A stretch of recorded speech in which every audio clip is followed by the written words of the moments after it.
Okay, so welcome to Let's Talk Turkey 2022. All creative and marketing, hiring, and compensation trends you need to know for 2023. We had so much fun doing this last year, sharing this wonderful information that we were excited and eager to share it again with all of the updated information coming from Robert Half. So today I am so happy to be joined by Amy Mangan from Robert Half. AIGA Atlanta is always happy to partner with her with everything that she has to share about what's going on in the job market in Atlanta as well as nationally. So let me tell you a little bit about her before we jump right into things. Here's a quick agenda of what to expect for the call today. And you'll see that there's room for Q&A throughout. So just throw those questions in the chat, throw them into the Q&A feature, and then we'll get them over to Amy as soon as we can. So Amy Mangan is Vice President and Branch Director of Robert Half's Marketing and Creative and Technology Practices in Atlanta. She has over 15 years of recruiting and consulting experience. Together with her team, Amy fills positions in the creative, marketing, and digital fields with a variety of clients, both in-house and agency environments. Amy's knowledge base includes insight into job search strategies, career advice, and current local and national industry trends. When she's not connecting her clients with the perfect candidate, she frequents Disney World and Tybee Island with her husband and 2 young sons. So I'm just going to pass it right on over to her to get started and share everything she's got to share today. So take it away, Amy. Thanks so much, Courtney. I'm really excited to be able to share this great info with AIGA again this year. A lot's changed in the past year since we did the Talk Turkey event this time last year. The market has really continued to go crazy in so many different ways. So excited to kind of chat more about what's happening. So the salary guide is broken down into various sections. We're going to go through each section and talk about it. If you have questions, totally put them in the chat real time, and I'll do my best to continue to answer them throughout. But then we can also pause in between and go a little bit more in depth if people have specific questions about what we're covering. One of the interesting things that's happening in all spaces, but especially the marketing and creative space, is that while in the past we would see really localized salary trends, you live in Atlanta, you're going to look at Atlanta-based numbers. What has happened coming out of the pandemic is that there's a little bit more of a trend of like a nationalized salary. I think I made that word up, but we're seeing that people, even though they may be in Atlanta, are sometimes, in a lot of cases, worth for instance, New York City rates or Seattle rates or what have you. And the reason for that is because there are so many companies that are hiring fully remote, but especially for creatives, that those folks, if they can get an offer for a New York City salary, but they live in Atlanta, that's what they're worth, even though they're in our market, right? So we're starting to see kind of general rates and salaries raising for people in general. And it's a little bit, in spite of where they live. I'm going to give you these links afterwards, but it is interesting to look at what's happening in Atlanta in terms of cost of living. When we did this, it was about 7.5% above the national average. I've actually seen, sort of post-inflation numbers. We're closer to 11.5% above now, it sounds like.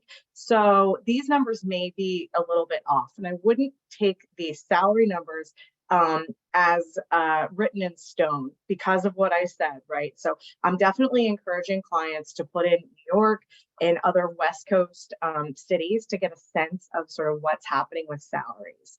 I don't want to dig too much into the salaries themselves. Like I said, we will share this link with you and you can kind of play around with your own numbers, or if you manage a team, to see where your team sits against the national averages. But what I will point out is just that a 25th percentile salary is either somebody who's like total green bean, just graduated from SCAD, heading into their first real world role, or maybe they've been in a senior design role and they're ready to move up for that art director position, or maybe they've been an art director and they're ready to go to an ACD, right? That would constitute like that 25th percentile, whereas somebody in the 50th is obviously more of a midpoint salary, and then 75th, they've been in that job for some time. And then also, if you're interested in a very specific salary, you can put in the title. For instance, graphic designer will pop up, and then the city, and then search it, and it's going to pull out an entire graph for you. But I want to talk more just about general trends that we're seeing. So 40% of managers are saying that they've increased starting salaries for their new hires in the past few months and continue to do so heading into 2023. And over half of them have had to give raises to keep current employees in place. Now, I never recommend accepting a counteroffer. There's a lot of reasons for that, and that's a whole other webinar. But I think some companies were smart and proactively gave raises this year in order to mitigate any people potentially looking that they, wanted to get ahead of the curve there, which was really smart. Our recruiters are saying on average, they're hearing from candidates that they're getting about 3 to 5 offers during their job search. And that continues to happen despite this, little slowdown that we're starting to see in the market. And we'll talk more about that in a minute. But salary hikes are definitely continuing. There's a lot of reasons for that. What's driving demand is definitely digital marketing, digital transformation, and branding, and all the creative that supports those marketing efforts as well. And then over half of creative and marketing professionals told us that they actually received a raise in the past year. Some of them, that's because they, went out and got another offer and got a counter offer and stayed. Some of them, that's certainly because their companies were proactive, and I'm sure there are other scenarios there where they've taken on more work and had to go to bat for, for themselves to ask for that raise, which is always a good idea. So we're seeing a lot of digitally driven needs that's kind of driving the hiring. Especially with digital marketing managers, has been incredibly busy. I would say that's absolutely reflected in our Atlanta hiring trends as well. UX and UI remains busy, and then marketing automation and analytics also have been what's driving hiring nationally, but we're seeing that in the Atlanta market too. And then the tech industry is definitely, we're hearing this new term like MarTech is kind of that combo word. There's a lot of new MarTech companies out there. There's a lot of companies that have pivoted more into that space. And then there's a lot of these sort of hybrid roles that bridge the gap between creative and tech. And so that's a trend that we're going to continue to keep an eye on. We're going to do a whole section on flexibility in work and what that looks like. But what I want to make very clear is that in the creative space, if companies don't give flexibility to their employees, they are not getting the best talent on the market. It is very, very challenging to get candidates to seriously consider jobs that are 5 days on site or even 4 days on site in Atlanta when they're getting offers for companies that are also in Atlanta that have maybe 1, 2, maybe 3 days on site comparatively.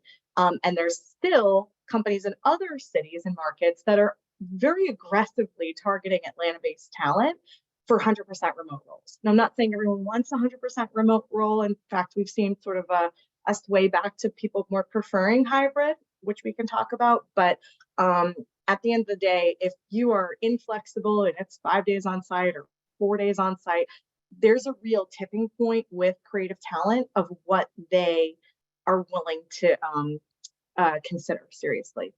And so strict in-office policies is one of the biggest reasons that candidates tell us that they're looking to leave certain companies. And 55% of creatives say they feel most productive working from home. I mean, I think this definitely depends on what your role is, obviously, what skill set you utilize on a day-to-day basis. And then also, are you making the most of your in-office time? Is it productive? Is it well thought out, or is it arbitrary? And if it's arbitrary, that's when people start to get frustrated. I think there's some things in the chat, which I can't really see right now. I will let you know if anything lights up in the chat relevant to your conversation. Got it. Thank you. And then in terms of professional development, this is something that like absolutely went by the wayside during COVID. I mean, everything, people were just trying to like get by at that point, right? And companies were just like treading water. So now we're starting to see companies reinvesting in professional development, which is definitely a great way to attract and retain talent, and also upskilling. Getting, like, maybe you need somebody with UX and UI skills, but you've got some great designers on your team. Like, if they're interested, giving them the opportunity and the funds to go to take some boot camps, get into some trainings and conferences and things that are going to help to expand their knowledge in that space, versus just continuing to add more staff to the team, or eliminating staff with great skills and great institutional knowledge. Just really looking at how can we continue professionally developing our folks.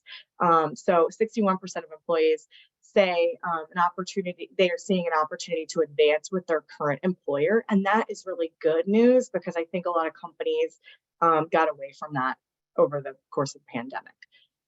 The hottest jobs that we've seen over the past year, and that we expect to continue these trends, this is alphabetical, but graphic design is obviously on this list, as well as UX and UI design too.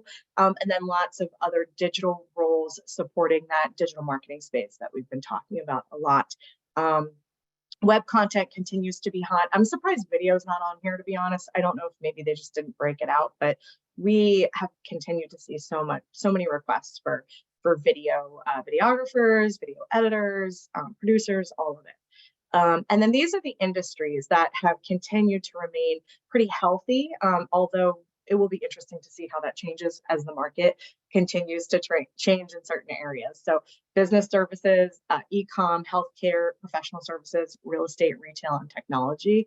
And I would say for the Atlanta market, this is very much reflected in what we've seen.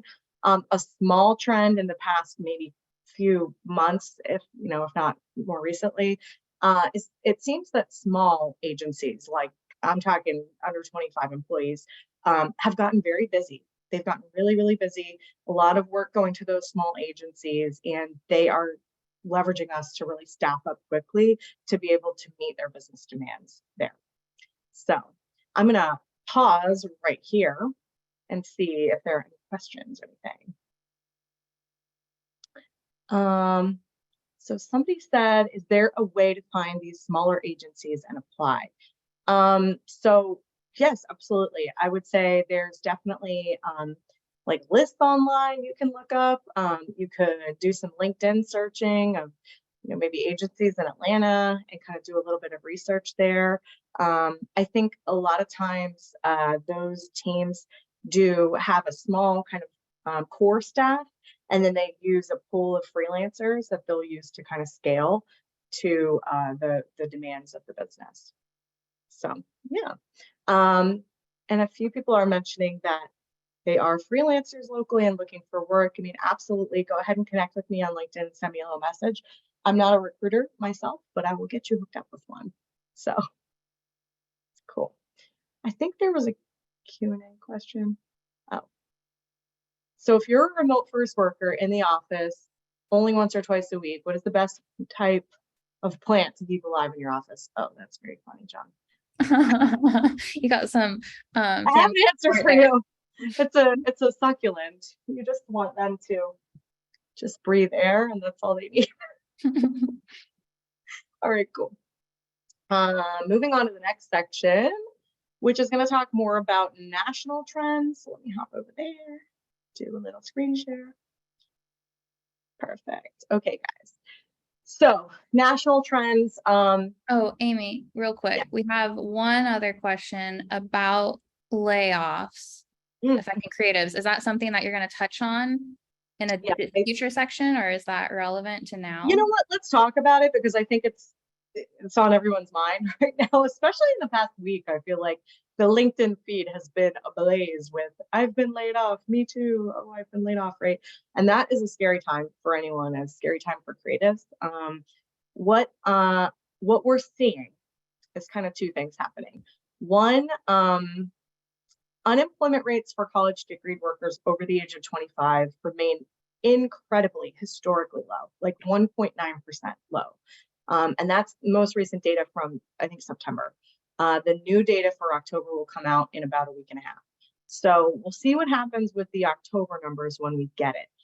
But we've seen a trend where very large tech companies, or digitally focused companies, have maybe overhired and overinvested in the business, and then now they're scaling back to maybe be more in line with the current needs of the business, right? And the other place we've seen layoffs, particularly in Atlanta, I want to make clear, is with tech startups. So these like unicorns that got all this funding and they grew incredibly fast and they hired way too many people for the needs of the business. We've absolutely seen those types of places sort of scaling back to a staff that's more right-sized for what they need it to be. That doesn't make it easier if you've been laid off. If you work at Meta or Twitter or something and you are experiencing layoffs, that I get it, it doesn't make the picture seem easier for you. But the good news is that there are still a lot of companies hiring, despite the big brand names that we're seeing flooding our LinkedIn feeds, like with scary news of big numbers of layoffs, right?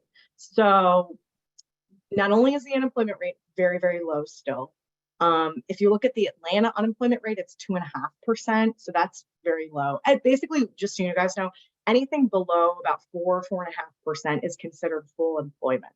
So we are well below full employment, and therefore there's still way more jobs than people, guys. There were 10.7 million jobs open in the month of September. 6.1 million people were hired that month. 4.1 million people proactively quit their jobs. And that means they're still doing the job changing trend. That doesn't mean that they like quit to go lay on the couch. Like literally they have another job lined up and they're quitting. And the other thing that I think is sort of encouraging data in terms of our job market, specifically in the creative space, is that the layoffs in September were much lower than the layoff numbers reported in August. Now we'll see what happens when we get the October numbers. They could go up again, but we're not in a situation where like it's dire, sky is falling, everyone's getting laid off. I think what we saw in the beginning of COVID is that a lot of companies cut to the bone. I mean, they cut their marketing and creative teams like very, very deeply. In some cases, like cut them all together, and then quickly realized the impact that had on the business, and that the work that you all do is integral to the business moving forward, to the business growing, to the business sustaining, whatever, right? And so I think companies learned a hard lesson at that time, and I hope that we can expect things to kind of stay like maybe status quo in the creative market, more so than being like scary, scary sky is falling, right? So all that to say, I mean, there are certainly layoffs. We know we're hearing from some people who've been laid off in our market, but generally speaking, it's not like all bad news, basically. So I hope that makes people feel better. That's some good information. We also got a couple more questions. I think it kind of is relevant to the stuff you've been sharing. So the first one, kind of tangential, I guess. Are you seeing numbers of people transitioning into or out of the design industry to other industries in this current climate? That's a great question. Yeah. Seen trends about that yet? Or yeah, well, this is totally anecdotal, but in the span of like 2 or 3 weeks, our recruiters heard from so many writers, like copywriters and content writers, who had it. Like they were burnt out. They were like, I'm taking a break. I don't want any more copywriting jobs right now. I'm going to do something totally different. Like, and again, totally anecdotal. I don't know, but I do think that there's something to that. When we see even a mini trend like that, a lot of times it's part of a bigger thing that's happening.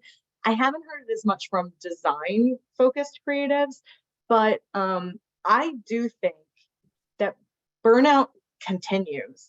And when teams have not appropriately been able to backfill the roles of the people who left due to the Great Resignation, and that work shifts on to the other members of the team, and they're not paid more, they're not given any more resources, they're not given freelancers or anything like that, and there's just a whole extra person's worth of work going onto the shoulders of that individual, plus their normal workload, like that's where people start being like, I'm out, I need a break, like no. So I think if you're in a leadership position, it's really important to take a look at your team and figure out what holes did we have, or did we lose people due to the great resignation, or for whatever reason, maybe we said we're going back to the office and a few people resigned.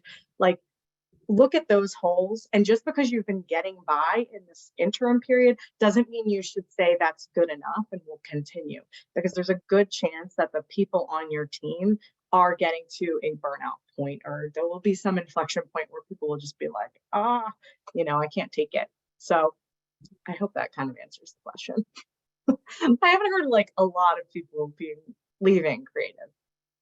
So there's just all I know is there's more creative positions open than there are people who've readily raised their hand looking.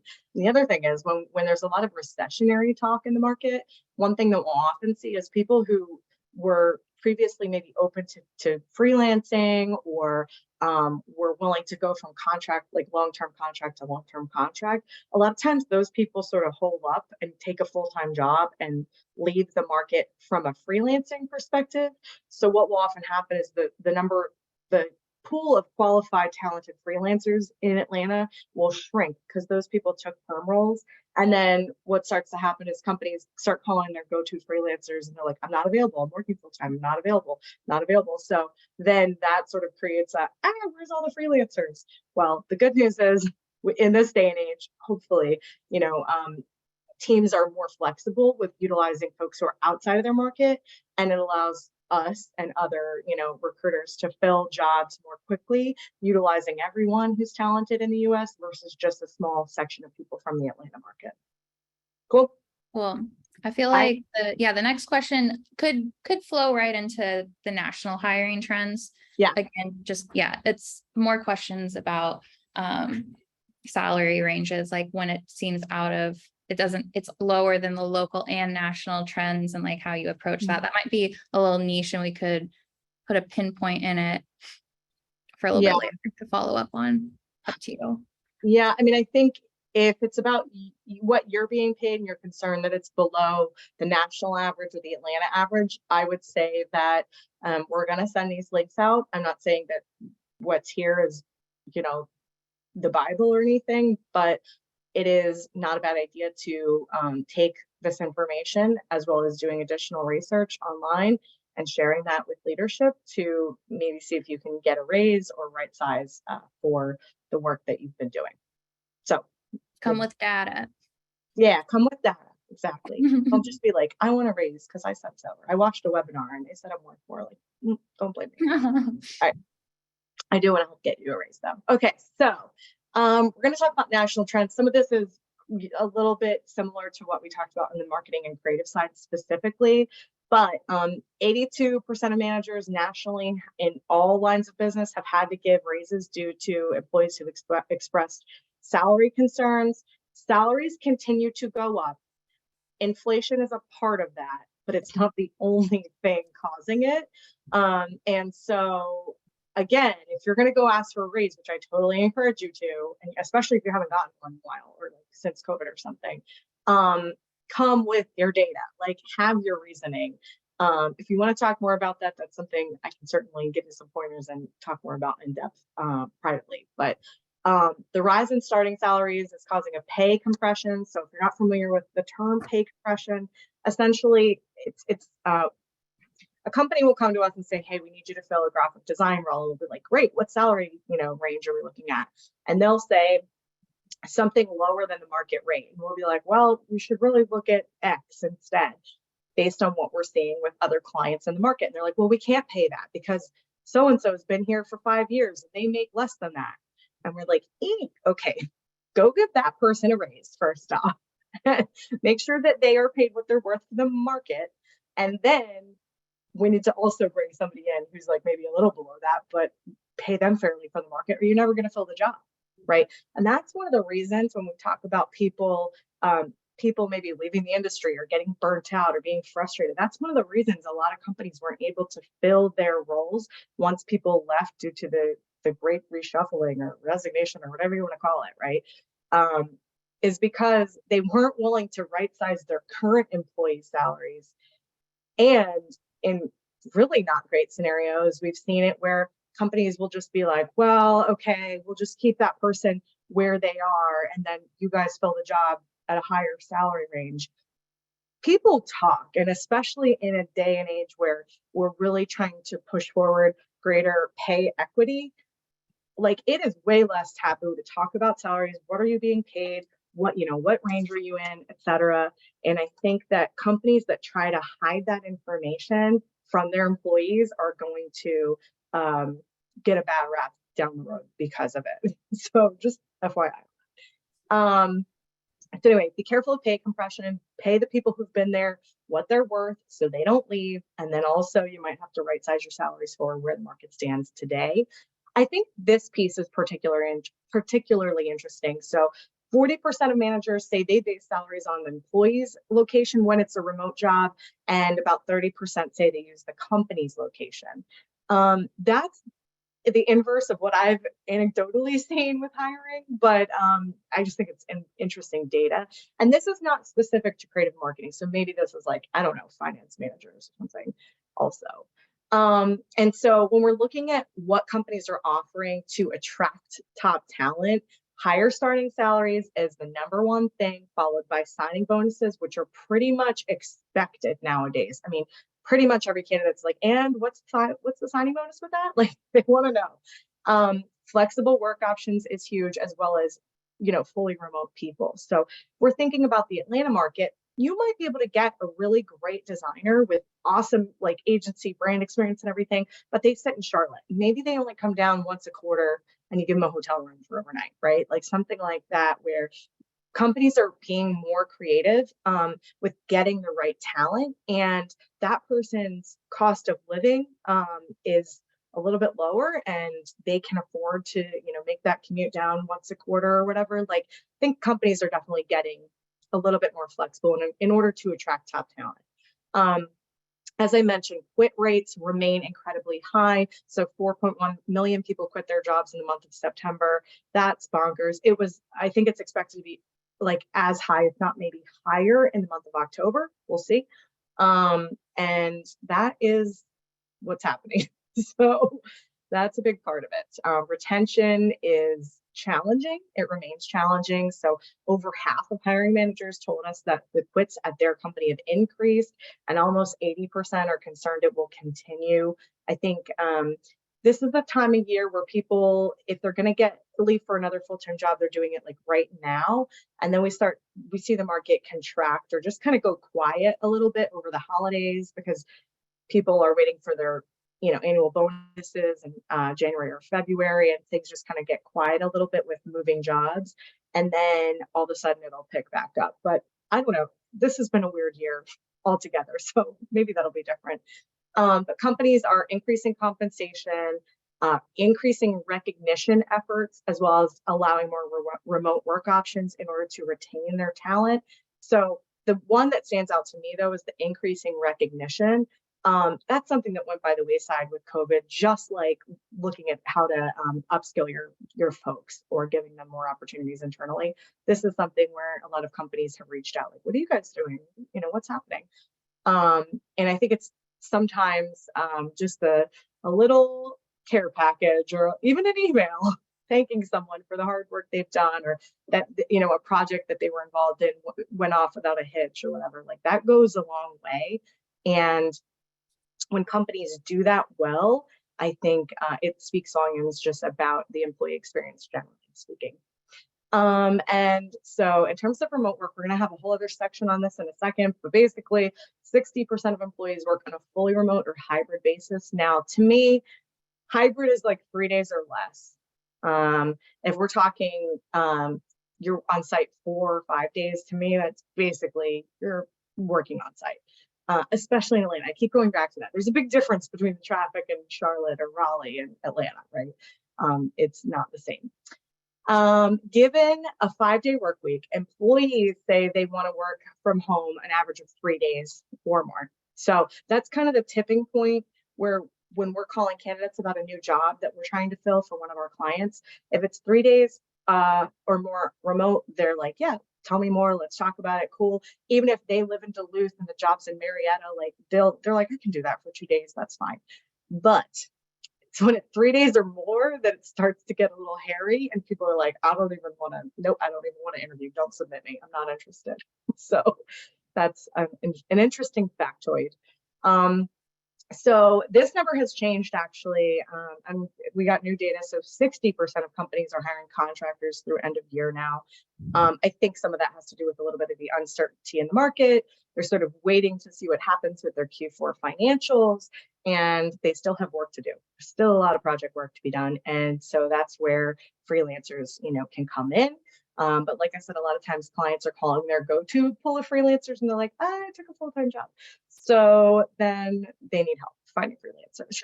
And then also managed solutions, managed services continues to be hot and heavy. And we're expecting that to continue into next year. And a lot of teams are utilizing it just to get, specialized expertise, larger talent pools, and improved methodologies as well, especially in that like UX and UI space too. So yeah, so that is what we're talking about on a national level. And I was not looking at the chat. So I see we're going to go into perks and benefits, and I don't know if that has anything to do with a question that we have about if you're seeing the cost of living, like as Atlanta has higher cost of living, if we're seeing employers trending salaries to take that into account along with inflation, or it's in the Q&A if you want to read it word for word. Yeah.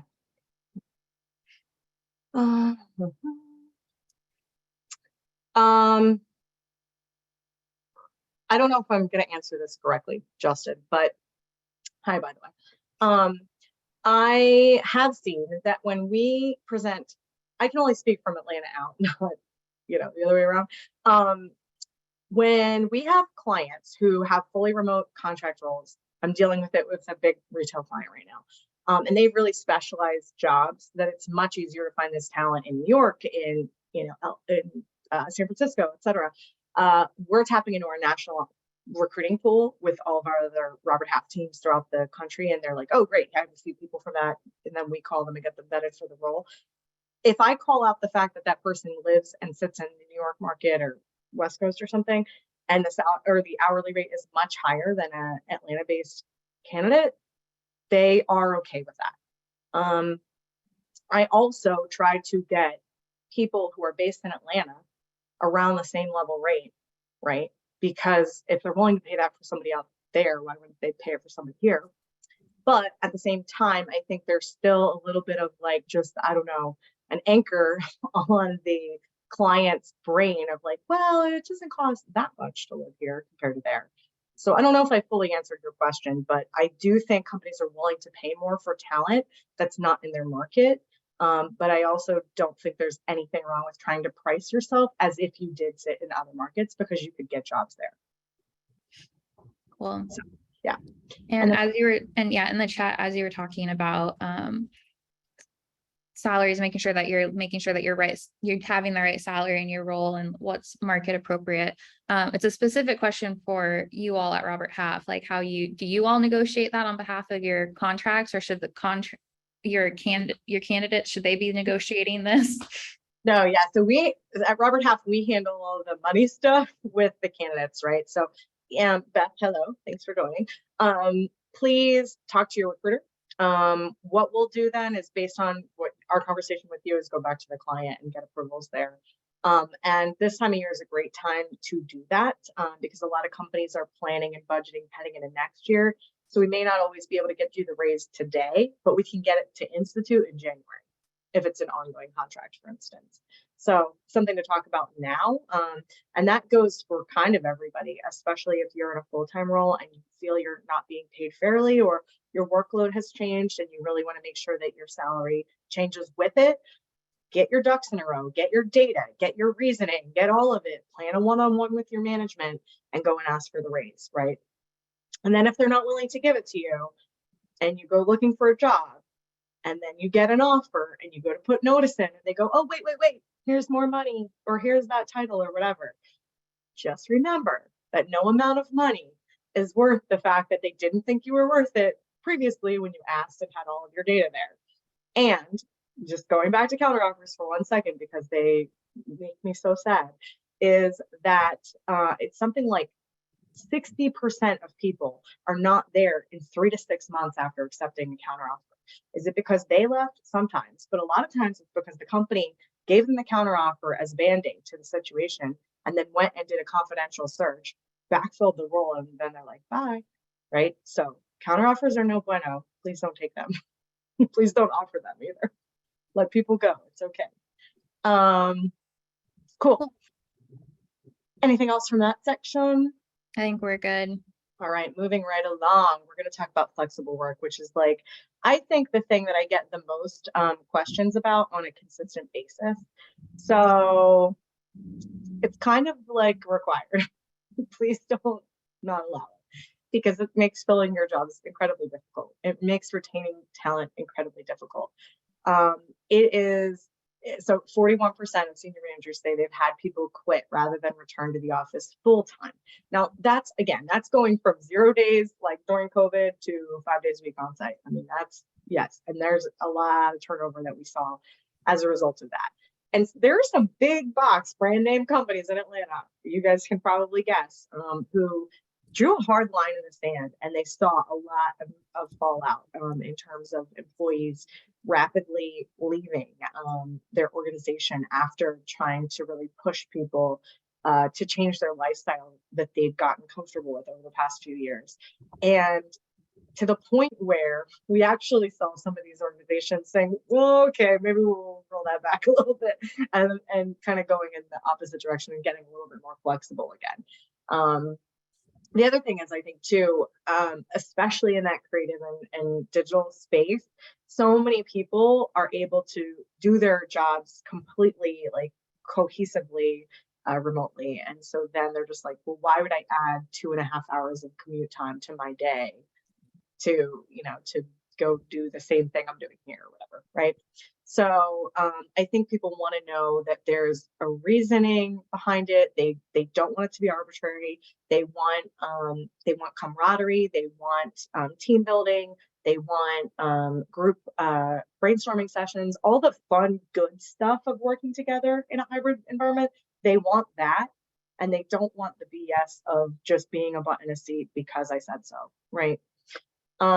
So 55% of employees said they'll seek a role with a hybrid schedule if their company's not offering one. I think it might even be higher than that, to be honest, based on what we've seen over the past year.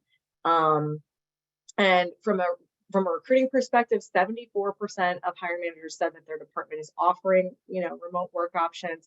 And 86% of those managers said it enabled them to hire strong job candidates. That's huge, because think about it. If you're in Midtown, and previously you might have had like basically ITP was kind of where you could recruit from safely to make sure that people didn't leave in 3 to 6 months because of the commute.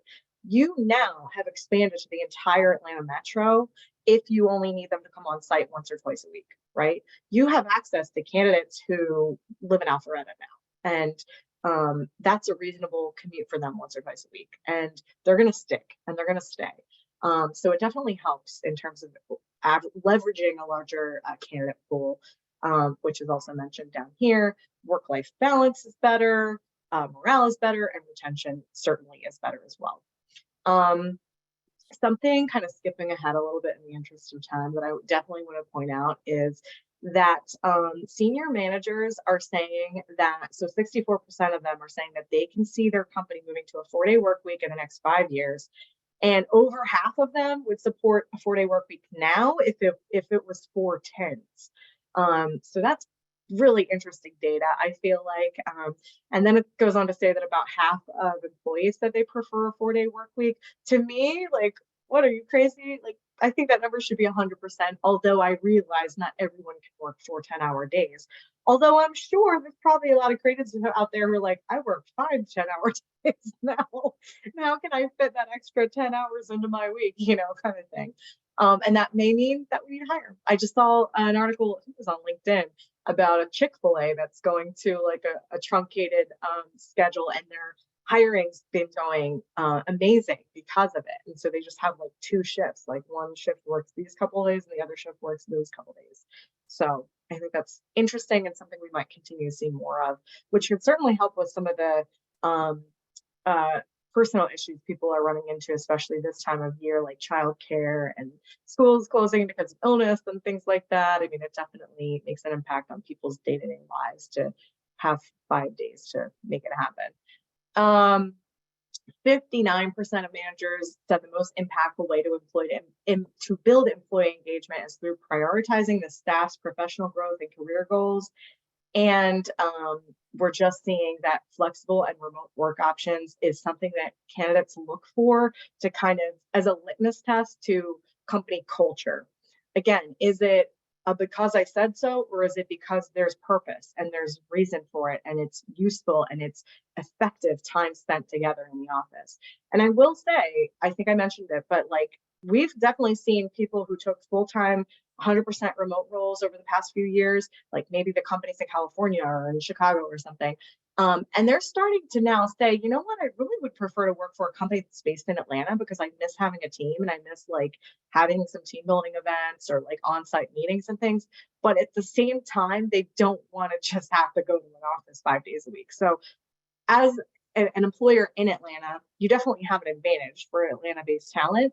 But also it's important to look at and communicate with your team and see what their needs are and mesh that with what's best for the business too, right? So company culture really plays into when people are willing to accept job offers and what they, feel good about, or when they say no thanks. So were there any questions in remote work? No. No. All right, cool. Perks and benefits. Perks and bennies. Cool. Let me screen share here. So this is what companies are, or what employees are saying that they want the most, and this is what companies are offering the most. Nothing crazy there, but I think leave of absence is something that we continue to hear more about. There are definitely some maybe like big agencies that are part of the Big Four that offer sabbaticals after a certain amount of time served and things like that.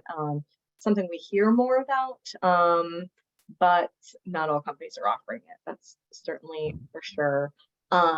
Flexible work schedules. By the way, the gray is what employees want and blue is what the companies are actually offering. So they're fairly in line. Flexible work schedules, remote work options, stipends for home offices. That's grown in the past 2 years for obvious reasons. Employee discounts is a silly one to me. I mean, I just feel like they'll be like, yesterday we got was like 50% off Crocs. I'm like, I'm good, thanks. I don't, that's not a reason I would take my job. Paid parental leave is a funny one. If you just look at the numbers, you don't think about paid parental leave until you realize you're going to need paid parental leave, in which case companies should offer it. But I think that's why the number of people saying they need it is lower. And then this is that magic number that I mentioned. So 3 days a week remotely is kind of where people will seriously consider or accept most jobs, and anything greater than that is where we are definitely challenged to get candidates to consider the role. So here's what workers say they want more of. So flexibility on when and where they work. I think a lot of companies have gotten really good at that, as long as it's not anything crazy. Work-life balance, obviously, I think the word work-life balance doesn't even feel like it accurately describes what it is people want anymore. It's more of just that like flow of like, if you need to do your Peloton ride at 3 o'clock and it doesn't interfere with any meetings or your work, but then your work is still getting done, like do it. Like, I said Peloton ride because Courtney and I are Have our own time. Yeah. Professional development. I mean, I think that's huge for people, right? They want to get back to going to conferences. They want to get back to getting new Google certifications and things that their company pays for. They really want to feel like companies are investing in them as employees to be better people, and then well-being support in general. So that could mean a lot of different things to different people, but that's something that folks are saying that they want. HR managers are telling us that they've added new benefits over the past year in order to attract and retain talent. I'll just touch on some mental health resources. We've seen that go up year over year since COVID, which I think is great. Wellness programs, whether that be for like your Peloton, your monthly Peloton membership or your gym membership or whatever. And more stipends for home offices as well, going up too every year. So any questions on the like HR side of things? I felt just a comment. I felt like I was literally the average of this entire page. I'm like, yes, I work on average 2 days in the office. I'm at home focusing those other 3 days. Yep. Um, Yeah. these are the benefits that are most important to me. You're the And case study. these are the perks that I'm seeing being offered in the future. Mhm, So mhm. huge average person right now with I that. love that. Well, you're not alone, you know. It's pretty much in line with what we're hearing too in the market. So 2022 salary guide last year, it was for this year that we're currently in, but we did it last year. That was the first one that Robert Half had any data and a section on diversity, equity, and inclusion. And it just will continue to be a focus for us moving forward. But so now we actually have some data to report on, because before it was just like, hey, like we're just getting into this thing. So 86% of executives told us that their company takes actionable steps to address DEI, and then 85% feel company leadership should ensure DEI initiatives are supported. So that's more from like an employee perspective. Leaders Amy, feel do you have a screen share for us, what? a visual, or is it No, it's not a. abbreviated? Shouldn't be Okay. mentioning. We should be looking at this together. Okay. Thank you for letting me know. So 80% of employees from a variety of backgrounds said it's important that a company require this one just or that it's important that they know what a company offers from a DE&I perspective when deciding whether or not to work for a company. And that's one of those things. It goes along with just company culture. It's like so ingrained in people's decision making process to leave one organization and go to another one now. How does the company handle DE&I initiatives? How does the company handle remote work initiatives? Like, do people get buy-in at the employee level, right? Or is it all just top down? And I think that's the places that give more leadership to folks at all levels to drive these initiatives are the ones that see the best retention, the best recruiting practices, like all around just better results from an employee perspective. And flexible, this is key, and this is something I've been talking about for a long time now. Flexible work helps boost diversity. I mean, it's a no-brainer, but I think a lot of companies don't really think about how impactful it can be to offer remote work in order to get more people from different backgrounds working at that organization and interacting together. And we know from a design perspective, it is so important to have a bunch of different opinions. And even if we're just looking at usability, right? Like if everybody comes from the same background, looks and acts the same way, went to the same university or whatever, like they might all co-sign on a design. They're like, yes, this is fantastic. But they're all from the same perspective, right? And then so seeing things from different perspectives is what's going to create better design, better output at the end of the day, or if we're talking about like software programs and usability and things like that, right? So it's hugely impactful. It's really important, and it's another reason that I advocate for flexible work when possible. So DE&I initiatives are definitely being woven into recruiting practices. I'm going to send these links out later, but Robert Half has some that we've sort of hyperlinked through here in our blogs that we're sharing what we're doing. I know a lot of companies are making sure that they're hooked up with DEI related job sites and working with various hiring organizations that are giving opportunities to historically underrepresented groups. And I know that hiring remote talent from outside of a company's market can definitely help increase workforce diversity. Not every company is based in a big diverse city like Atlanta. Not every company, has access to great diverse talent in their market, right? So leveraging other places that are going to give you more diversity is, a way to kind of get around that and utilizing flexible and remote work to make that happen. So organizations that are building diversity into their succession plans for senior and executive leadership are finding that it boosts their staff retention at all levels. That's huge, because if you look, up the food chain, what does it look like? Are there people from all different walks of life that you can see represented in those spaces? Yes, or do they all kind of look and act the same? And that will show people long term whether or not they want to stay with an organization, because they can't see representation at all levels. Then maybe they feel like it's not going to be a long term opportunity for them. And then diverse representation among hiring managers and hiring panels definitely helps to attract top talent as well.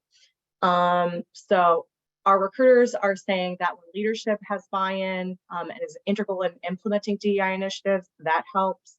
Transparency is huge. So being able to publicize your DEI initiatives and goals and data company-wide will end asking for real, true company employee feedback certainly helps. And it allows you to gain greater insight into where maybe the hole in your swing might be, and holds the company accountable, and employees feel more engaged that way, being asked about their experience.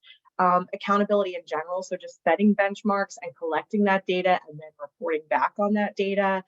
You may start out in a pretty abysmal spot, but can you make measurable change to see impacts throughout the organization over time? Yes. You got to start somewhere, though. Start when you're ready is never going to happen. You got to start now, or like 2 years ago, or way before that. Outreach.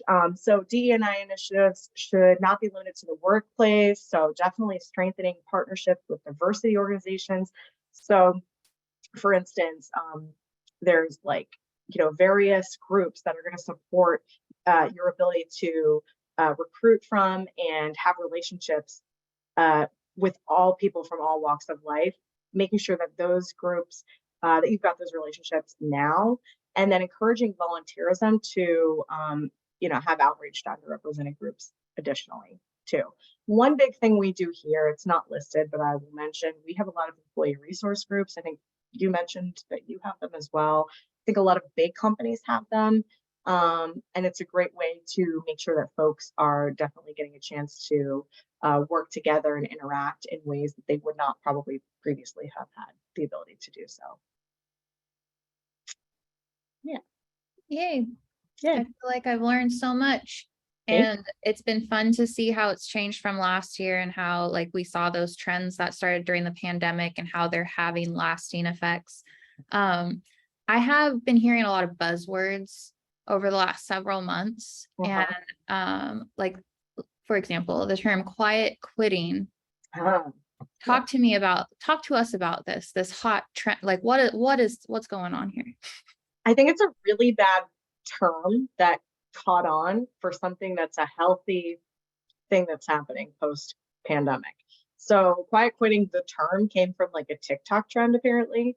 And I think what people might think quiet quitting means would be I'm taking a nap when I should be doing work because I'm at home and I'm working remotely and I just have quiet quit right now. Right. I think that's the perception of what it is.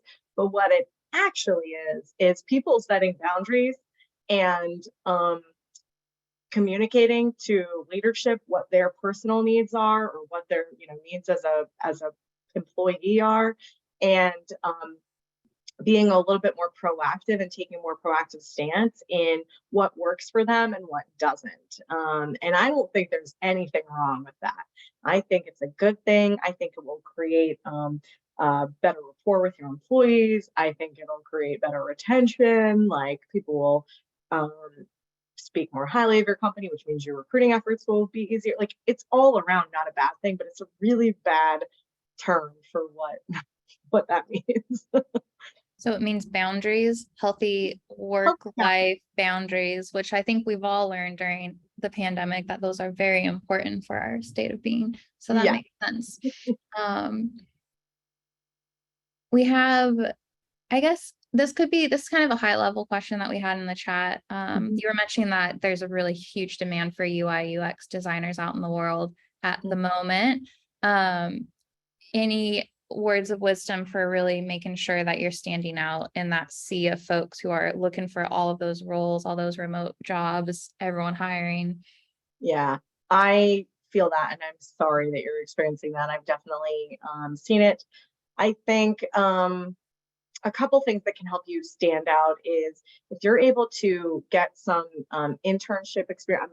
I don't know your level, but I'm assuming, if you're coming into this sort of more fresh, if you can get some internship experience and create some real case studies on your portfolio should tell a full tale of how this project came to be from start to finish, from the maybe whiteboarding aspect of it all the way through to, um, yeah, it can be very demoralizing. I know. I'm sorry to hear that, but just trying to get yourself in front of companies that could utilize you from an internship perspective, that's going to allow you to help build your portfolio. And then when you're doing your portfolio work from a UX and UI specifically, you do not want to just show the end product. You really want to show the whole process and kind of how you got there through the research and everything as well. That's the biggest thing that I see people kind of going wrong with their portfolios in UX and UI, is not showing the design process throughout. Cool. Yeah. I don't see any other questions. We have 2 minutes, so if anyone has any last things that they really want to hear from Amy before we close out today, I'll give you a minute or so to kind of throw that in there. Amy, are there any other topics? Anything else that Great about? resignation still happening. People are still leaving, but again, we do tend to see it quiet down a little bit after Thanksgiving. There are still some folks who will get offers and take jobs right before the holidays. But then, around the holiday break, that tends to kind of quiet down a little bit. No, I mean, I think the market isn't as scary as I think the headlines would lead you to believe. I'd love to hear from you. If you have more questions, feel free to connect with me on LinkedIn. Shoot me a message. If you're looking for a job, you can certainly connect with me. Let me know that, and then I'll get you hooked up with one of our awesome recruiters on my team. And if you need to hire freelancers or full-time folks, let me know, because I can help you with that too. Cool. And I just put her LinkedIn in the chat, so click on that, bookmark it, shoot her an email. We'll send out all of the links that Amy shared today with you all after this. So have a great rest of your day. Thank you so much for joining us today, and we'll probably see you next year. Thanks for having me. Take care. See ya.